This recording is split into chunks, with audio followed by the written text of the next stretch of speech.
Hello everyone, कैसे हैं आप लोग। Welcome in competition conservatory.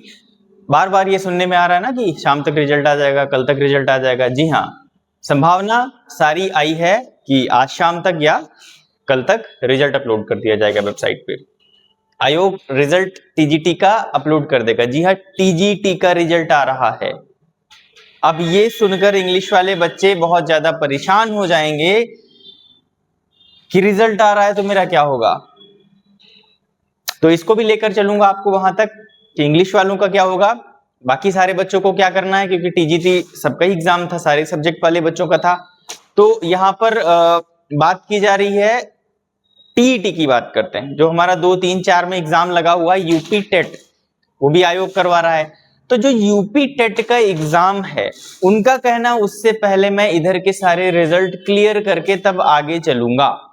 इसलिए ये अनुमानित पूरा लोग कह रहे हैं कि रिजल्ट 1 तारीख तक यानी कल तक आ जाएगा, पब्लिश कर दिया जाएगा। आज शाम को या कल तक रिजल्ट अपलोड कर दिया जाएगा।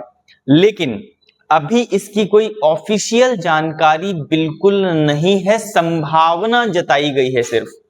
पहली चीज तो जितने भी टीजीटी सब्जेक्ट के बच्चे हैं, चाहे उनका कोई भी सब्जेक्ट हो, पहले तो मैं उनके लिए बता रहा हूं कि संभावना जताई गई है सिर्फ। ठीक है, बिल्कुल पक्का नहीं है। सारे बच्चे बिल्कुल सुबह से शाम तक उसी में लग जाएंगे पढ़ाई वगैरह छोड़ के, ऐसा बिल्कुल मत करिए। सिर्फ संभावना जताई गई है, रिजल्ट आएगा तो पता चल ही जाएगा आपको, है ना। दिन रात आप वीडियोस में मत घुसिए, क्योंकि आपकी पढ़ाई, मैं खुद ऑफलाइन पढ़ाता हूँ, बच्चे डिस्टर्ब हो रहे हैं कंटिन्यू जाके, वो सर ये कह रहे हैं, सर वो कह रहे हैं, सर वो, ये सब मत करो, टाइम वेस्टिंग है। आएगा तो खुद पता चल जाएगा। ठीक है। और दूसरी चीज, सबसे इंपॉर्टेंट चीज मैं बता दूं, किसी भी टीचर को एग्जैक्ट ये कंफर्म नहीं है कि कितनी कट ऑफ जाएगी किस चीज की। ठीक है, लेकिन आप लोग वो वीडियो देख देख के सांत्वना दे रहे हो अपने आप को कि हाँ इतने आ गए तो पास हो जाएंगे, उतने आ जाएंगे तो पास हो जाएंगे। ये सब भी मत करिए, कोई संभावना नहीं है, किसी भी सब्जेक्ट की कोई संभावना नहीं है। ठीक है। और बात करते हैं इंग्लिश वाले बच्चों की, टीजीटी इंग्लिश वाले बच्चे, उनको क्या करना है। आपका रिजल्ट नहीं आएगा, डोंट वरी। अगर आज शाम या कल दिन में रिजल्ट आ भी जाता है, by the way result upload कर दिया, नो वरीज। टीजीटी इंग्लिश वालों का रिजल्ट नहीं अपलोड किया जाएगा, आप बिल्कुल बेफिक्र रहिए। ठीक है, आपका रिजल्ट तब भी आएगा जब जवाब आ जाएगा उन 37 क्वेश्चंस का जो आउट ऑफ सिलेबस थे। अब वो जवाब कुछ भी हो सकता है। जवाब में ये भी कह सकते हैं कि हम एक्सेप्ट करते हैं, कुछ क्वेश्चंस को हम एक्सेप्ट करते हैं और आपको नंबर देते हैं। यह जवाब ये भी आ सकता है कि नहीं आप लोग बिल्कुल गलत कह रहे हैं, ये देखो ये यहां से क्वेश्चन है, ये देखो ये यहां सिलेबस से है। वो सारे 20, 25 पन्ने, 30 पन्ने, 30 पेजेस का वो सामने लगा देंगे, देखो कहां कहां से है, उसकी थ्योरी, उसका सब कुछ। इसीलिए समय लग रहा है कि कहां से किसमें किसको दिखाया जाए। अब समझिए, एक झटके में आपको पता चल गया आउट ऑफ सिलेबस है ना। 1 महीना होने को आया, उनको नहीं पता चल पा रहा है कि आउट ऑफ सिलेबस है, क्योंकि लिंक जोड़े जा रहे हैं कि ये यहां से है तो इसको कैसे लिंक किया जाए आपके सिलेबस में, ताकि आप क्वेश्चन ना उठा पाओ। क्योंकि आयोग को ये परीक्षा कंप्लीट करवानी है, किसी भी सूरत में वो कंप्लीट करवाना चाहता है। री एग्जाम का मतलब समझ रहे हैं आप लोग, 6 महीने उनके फिर से चले जाएंगे, और वो चाहते हैं इधर पूरा कंप्लीट हो, नई भर्तियां निकाले और नया देखो आप लोग। लेकिन क्यों नया देखें भाई, जब पहले में हमारे साथ सही नहीं हुआ तो क्या भरोसा है नए में आप सही करेंगे। उसमें भी अगर इसी तरीके से कुछ हुआ फिर क्या ही होगा, समझ रहे हैं ना। तो सीधा सा मुद्दा ये है हमारा इंग्लिश वाले बच्चों का, जो भी टीजीटी इंग्लिश है, मैं भी आपके साथ में हूं। पहला तो हमारा सबसे फर्स्ट जो प्रायोरिटी है, वो हमारी मांग है, वो क्या है कि री एग्जाम करवाया जाए। ठीक है, फर्स्ट प्रायोरिटी इज कि री एग्जाम करवाया जाए।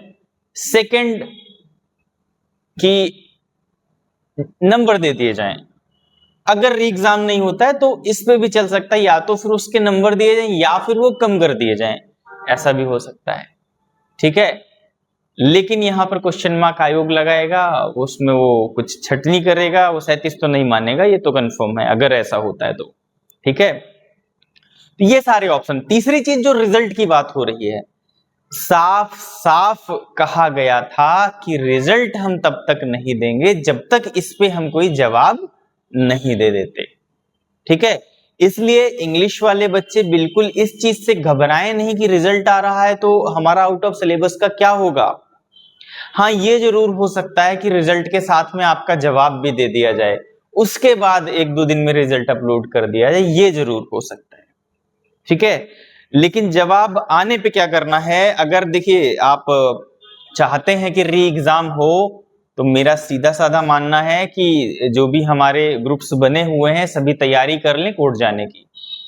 ऐसे नहीं मानेगा आयोग, ठीक है, ऐसे नहीं मानेगा। 2004 की शायद बात है, सन 2004, शायद 2004 की बात है, एग्जैक्ट मुझे नहीं पता, इसलिए मैं खुद ही बोल रहा हूं, एग्जैक्ट मुझे नहीं पता। मायावती की सरकार थी, बहन मायावती की सरकार। ठीक है, टीजीटी का पेपर हुआ था और टीजीटी का पेपर ऐसा आया था कि उसमें लिटरेचर के 1 या 2 क्वेश्चन थे, सारा ग्रामर दे दिया था, सारा कुछ ग्रामर। न्यूज में जाएंगे पीछे तो न्यूज आपको मिलेगी, देखिएगा। ऐसे ही बच्चों ने विरोध किया था जैसे आप लोग कर रहे हो ना, लेकिन उस समय विरोध थोड़ा तगड़ा था, तगड़ा विरोध था। हम लोगों का थोड़ा सा धीमा है, उनका तगड़ा विरोध था। 2-3 महीने के अंदर, मतलब विद इन 1 मंथ उन्होंने, मायावती ने खुद अनाउंस कर दिया था कि इसको पोस्टपोन कर दिया जाए, मतलब ये स्थगित कर दिया जाए, ये एग्जाम जो हुआ है इस पर रोक लगा दी। उन्होंने कहा कि री एग्जाम करवाओ, गलती है तो मानी और री एग्जाम करवाया। ठीक है, तो गलती है तो मनवाओ, री एग्जाम करवाओ। ऐसे मान जाओ, समय कम लगेगा, अच्छी बात है, वरना कोर्ट तो जाएंगे ही जाएंगे, वहां पे आप प्रूफ करिए कैसे वो आउट ऑफ सिलेबस नहीं था। पिछली बात मैंने सिर्फ इसीलिए बताई है कि 2004 में, लगभग 2004 के आसपास ऐसा हो चुका है, और टीजीटी की ही बात कर रहा हूं। वहां पर सिर्फ ग्रामर के सारे क्वेश्चन आ गए थे, सारे क्वेश्चन ग्रामर के, इक्का दुक्का ऐसे ही उसके लिटरेचर के, बाकी सारे ग्रामर के। तो वहां पर भी विरोध, क्योंकि भाई जब 2 चीजें पूछनी है तो आपने एक ही चीज पूछ ली, तो वहां पर तो सिलेबस से भी पूछा उन्होंने, फिर भी री एग्जाम करवाया गया था क्योंकि उन्होंने लिटरेचर पूछी ही नहीं थी। तो यहां तो आउट ऑफ सिलेबस की बात है, 37 क्वेश्चंस की बात है। 37 नंबर बहुत होता है टीजीटी में, 125 हार्डली है, उसमें 37 निकाल दिया आपने, है ना। 37 तो मैं कह रहा हूं, कई बच्चे कहते हैं सर 42 हैं, 40 हैं, 45 हैं। ठीक है, ग्रामर के भी हैं, जिनको कहा है प्रीपोजिशन बताओ, उसमें दे दिया ऑप्शन में एडजेक्टिव, ये भी दे रखा है। तो ऐसे बहुत सारे अगर हम मिलाएं तो 40 प्लस तो आराम से जाएगा। ऐसे क्वेश्चन है जिनको बदलने की जरूरत थी, लेकिन आयोग ने एग्जाम में दे दिया। बस सीधा साधा मेरा कहना है, जो भी इंग्लिश के बच्चे हैं, जो भी मेरी बात सुन रहे हैं, तैयार रहो।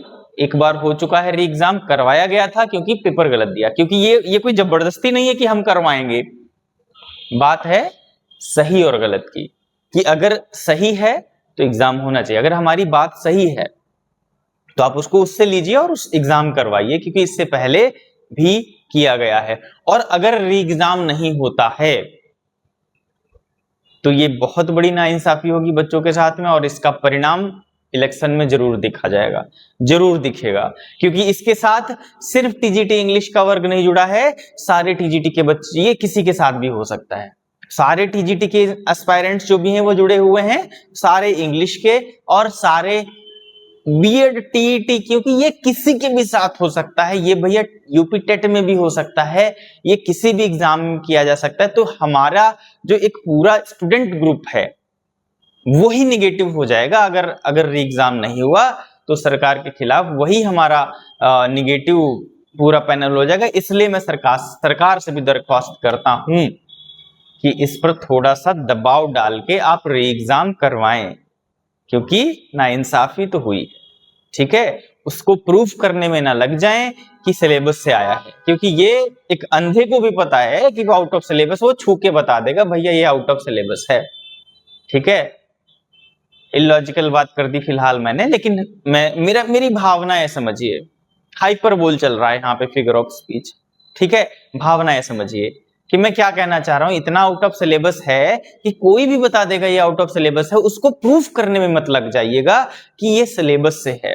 तो बस मेरा आयोग से भी ये निवेदन है, उसको आप आउट ऑफ सिलेबस घोषित करिए, डिक्लेयर करिए और री एग्जाम करवाइए, या फिर उतने नंबर घटाइए, या फिर कुछ अपना जो तीसरा रास्ता हो अपनाइए। वो 37 क्वेश्चन आप इंक्लूड मत करिए, ये नाइंसाफी हो जाएगी और इससे एक बहुत बड़ा निगेटिव जो तमगा है ना पूरा, वो आपके खिलाफ जाएगा, आयोग के खिलाफ, सरकार के खिलाफ, सभी चीजों के खिलाफ होगा अगर हमारे फेवर में निर्णय आप नहीं करते हैं। अगर आप सच के फेवर में निर्णय करिए, हमारे फेवर में मत करिए, अपने फेवर में मत करिए, सच के फेवर में करिए। ठीक है, अगर सच के फेवर में निर्णय नहीं होता तो फिर इसमें विरोध होगा। ठीक है, आपसे निवेदन है मानिए, अदरवाइज हमारा जो हक है धरना करना, अनशन करना, वो हमारा जो हक है वो हम सब करेंगे और लीगल तरीके से करेंगे, कुछ भी इलीगल नहीं करेंगे, लीगल तरीके से करेंगे। जो भी हमारे देश ने, हमारे संविधान ने हमें सिखाया है उसको हम फॉलो करेंगे और सारी चीजें करेंगे। आंदोलन होगा, विरोध होगा, सब कुछ होगा अगर सच के साथ आप नहीं जाते हैं।